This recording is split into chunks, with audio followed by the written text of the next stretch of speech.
On refait la prédique, une courte vidéo qui revient sur la prédication du dimanche pour aller un peu plus loin dans son appropriation.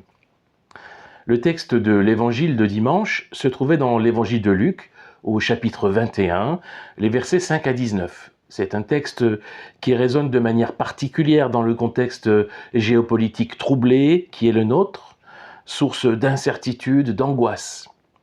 Mais en réalité, il ne s'agit pas du tout d'un texte qui va alimenter notre angoisse. Bien au contraire, il est là pour nous donner un cap, une espérance, et nous aider à avoir la bonne attitude, y compris quand tout ce qui nous entoure chancelle. Au milieu des guerres, de la violence, des catastrophes, des persécutions annoncées par le texte de l'évangile de Luc, il y a 3 impératifs qui disent ce que Jésus nous invite à faire, même dans les contextes les plus hostiles. Le premier impératif, faites attention, ne laissez personne vous égarer. C'est une mise en garde contre les arnaqueurs et les manipulateurs qui se font passer pour le Christ. Ces personnes qui se positionnent elles-mêmes ou sont perçues comme des sauveurs, des personnes providentielles, des envoyés de Dieu. Jésus nous dit, ne vous laissez pas embarquer. Ne vous faites pas avoir. Ne croyez pas n'importe quoi et n'importe qui. Le deuxième impératif, au verset 9, quand vous entendrez parler de guerre et de révolution, ne vous effrayez pas. Ce « ne vous effrayez pas » pourrait aussi très bien être traduit « ne paniquez pas ».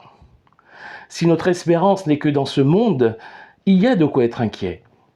Mais notre espérance est dans un royaume qui vient, qui sera établi au temps fixé par Dieu. Alors pas de panique. Dieu tient les rênes de l'histoire. Et le troisième impératif, au verset 14, « Soyez bien décidés à ne pas vous inquiéter par avance de la manière dont vous vous défendrez. » Par cette exhortation paradoxale concernant les moments où ses disciples seront conduits devant les tribunaux, Jésus veut nous mettre en garde contre le danger d'anticiper toujours nos malheurs, voire peut-être d'imaginer ce qui serait le pire.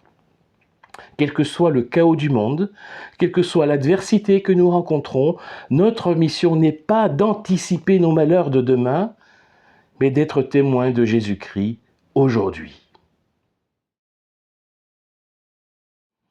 Ne vous faites pas avoir, ne paniquez pas, n'anticipez pas vos malheurs.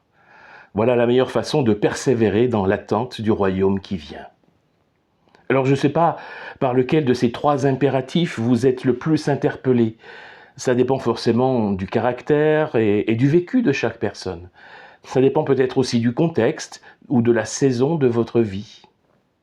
En situation de stress, dans un contexte anxiogène, à certaines périodes de notre vie, l'une ou l'autre de ces mises en garde peuvent être salutaires pour nous. Et pour nous aider à y réfléchir, peut-être pourrions-nous les reformuler d'une façon différente pour qu'elles nous apparaissent comme des exhortations positives. Dit de façon positive, ne pas se faire avoir, ce n'est pas être suspicieux et ne faire confiance à personne, mais c'est exercer un juste discernement avec recul, sagesse, nuance. Dit de façon positive, ne pas paniquer, ce n'est pas être insouciant ou négligent, mais c'est cultiver la paix dans la confiance, dans une relation de foi avec Dieu. Et dit de façon positive, ne pas anticiper nos malheurs, ce n'est pas vivre au jour le jour, de manière insouciante, mais c'est être animé d'espérance. Demain ne nous appartient pas, mais il est dans les mains de Dieu.